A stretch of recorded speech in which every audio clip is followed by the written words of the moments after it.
ஒரு நாட்டை அரசன் ஒருவன் ஆண்டு வந்தான். அந்நாட்டில் அமைச்சரும் அரசன் கூடவே இருப்பார். அவர் எது நடந்தாலும் நன்மைக்கே என்னும் சொல்லும் பழக்கமுடையவர். ஒரு நாள் இருவரும் பேசிக்கொண்டிருக்கும் பொழுது அரசன் மாம்பழத்தை கத்தினால் அறுத்தான். தவறுதலாக அவன் கட்டை விரலை அறுத்து விட்டான். அமைச்சரோ வழக்கம்போல் எல்லாம் நன்மைக்கே அரசே என்று சொல்லினான். இதை கேட்ட அரசனுக்கு கோபம் தாங்க முடியவில்லை. நான் கஷ்டப்படுவது உனக்கு நன்மைக்கே, வா என்று கோபப்பட்டான்.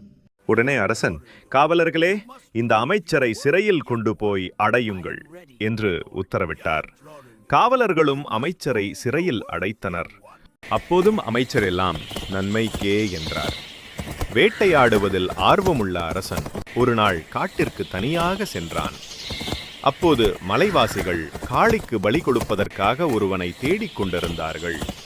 அப்போது அரசன் சிக்கினார். அங்கு வந்த பூசாரி அரசனை சோதித்தான். அப்பொழுது அரசனின் கட்டை விரல் துண்டிக்கப்பட்டதை பார்த்தான். காளிக்கு எந்த குறையும் இல்லாத ஒருவனை மட்டுமே பலியிட முடியும், இவனை பலியிட முடியாது என கூறி அரசனை விடுவித்தான். அரசனும் மகிழ்ச்சியில் அரண்மனைக்கு திரும்பினான். அரசவைக்கு வந்ததும் அரசன் அமைச்சரை விடுவித்தான். பின்பு அங்கு நடந்த எல்லாவற்றையும் அமைச்சரிடம் கூறினான்.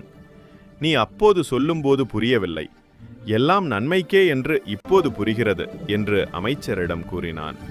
பிறகு அமைச்சரும் எல்லாம் நன்மைக்கே என்று கூறினார். நானும் உங்களுடன் காட்டிற்கு வந்திருந்தால் நானும் பலியாகி இருப்பேன்.